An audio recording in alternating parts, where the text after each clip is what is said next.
The field of physics has many different uses in our lives, from how we wake up in the morning to how we get to work to how we actually perform that work. Physics can help explain many of the ordinary tasks that we never bother to think about.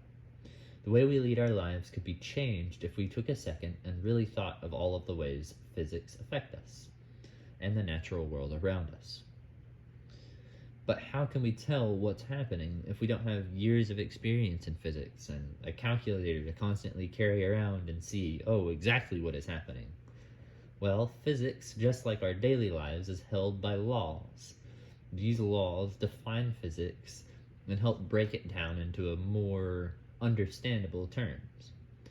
So physics can be understood and seen throughout the entire world, and the laws of physics aid us in describing many natural and daily phenomena.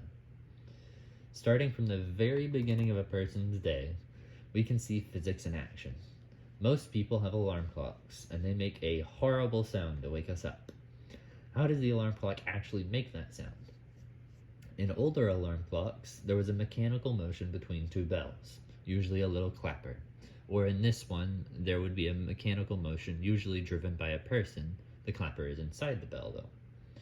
When the bell is rung, when the clapper hits the bell, it is rung. The bell vibrates, which in turn vibrates the molecules around it and the atoms around it. This creates sound waves. These sound waves do have to behave by some physical rules, though. They need some media to travel through, like those atoms. This means if they are in a vacuum, sound can no longer travel. It also means that denser media will make sound travel farther and faster, meaning denser materials like metals would have an easier time producing sound than air. These vibrations can also affect something like wood or plastics to produce different sounds. This is why we have steel body, wood body, and plastic or resin body guitars. Each guitar makes its own different sound.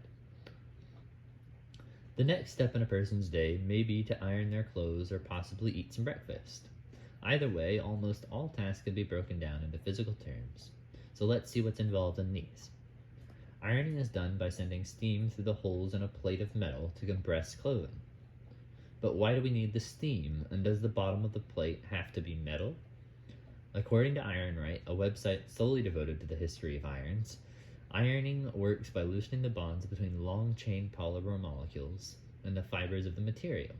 While the molecules are hot, the fibers are straightened by the weight of the iron, and then they hold their new shape as they cool. This means that metal faceplate does matter, as the weight is needed to straighten the fibers, and the heat from the steam helps loosen these polymers. We can compare this to a large metal spring. We can use the spring just like regular compress or stretch it, but if we compress or stretch it and then heat that spring up to a rather hot temperature, the atoms in the molecules will actually realign, and it will change the spring constant, or the spring constant force of that spring. Our next example was eating breakfast, right? Breakfast and all foods work as potential energies to keep our body fueled. Specifically, they work as potential chemical energy. This chemical energy is broken down by our bodies through digestion and many other processes. We convert that energy into kinetic energy. Walking down a sidewalk is an example of people using that natural kinetic energy. We can also compare this to a furnace. Furnaces naturally burn potential chemical energy, usually through hydrocarbons like coals or woods, and they produce heat.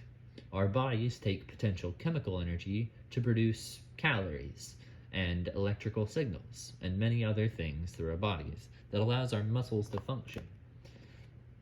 Without these electrical signals, our muscles would no longer be able to move, as they need the neurons around them to send the electrical signals.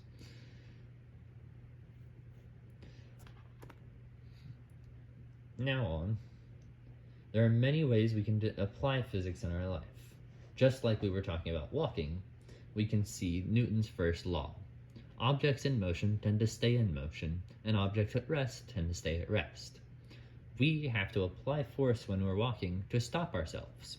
Even though it may not seem like a lot of force, we still are applying force to stop ourselves. Your body is a constant mechanical wonder that applies many different physical laws at any point to it. So let's look at some of the laws we can apply as we're just walking to work. So we've applied Newton's first law, let's apply his second law. Let's say that there was a force acting upon you, maybe some rain, or pretty heavy rain, or some wind that was pushing you around. This is Newton's second law. It states that objects that have mass also have force, and that is definable by mass times acceleration. So things will have force and can apply that force to other things. This leads straight into Newton's third law. Let's say if you were trying to run through that rain and you happened to bump into somebody. This is Newton's third law. It says that objects can interact with each other and they will naturally have opposing forces. It helps us to quantify that force even further down into not only understanding the force, but how objects can have that force and the collisions between them. So just from simply walking to work, we can see the natural effects of physics. So what if we've made it to work now and we want to see more effects of physics naturally? Let's talk about the laws of thermodynamics. Much of the equipment I work in a kitchen. We can use a lot of these pieces of equipment to describe the natural laws of thermodynamics. The first law says that the energy cannot be created or destroyed in any thermal system. We can use an example of a fryer for this. Fryers are kept at a rather hot temperature, and usually we are adding cold foods to them, meaning that it has to give up its heat to the oil itself has to give up the heat to cook the food. But this heat is not lost, it is not destroyed, it is just transferred. And we can see this in many different ways. Energy cannot be destroyed, but it can be transferred or changed into many different other forms of energy. So now on to the second law. Well, how can we apply that to our regular day? The second law says that any system will have a naturally increasing amount of entropy. So just as the first law we compared to a fryer, the second law also can be compared to a fryer. Fryers will always have things added to them, and this makes the oil rather dirty, just as it sits and slowly breaks apart into its separate fats over time. It can also simply just have things break apart. This is, or can be seen as, natural entropy. The atoms within the oil molecules will naturally break apart and bump into each other. The third law is a little bit harder to describe. It states that the closer something is to absolute zero, it will approach a constant, or a system constant. This is a video of some water at its triple point, which means that it can be ice, steam, and water all in the same container. And this is a good way to describe the third law of thermodynamics. If you boil water, it will naturally increase the entropy and the molecules are free in steam. If water is in its natural state, water, then the molecules are a little bit more bound and they're a little bit colder in water. And if we further get colder, we freeze the water and then the molecules are actually bound. This is an easy way and a simple way to describe how things get closer to absolute zero. They will become more and more finite. They will have definable properties to them, and they will become constant. Ice is a very easy way to tell that things that naturally get closer to absolute zero will be a constant.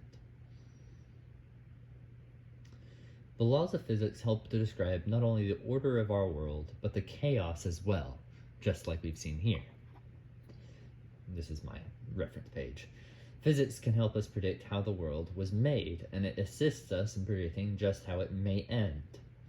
It is how we define the interactions between the largest stellar bodies like black holes, and it can also help us describe the smallest interactions, like how quarks can interact to make particles. In essence, physics can help us understand many different processes of the natural world and the understanding of those processes allows us to progress and persevere as the human race.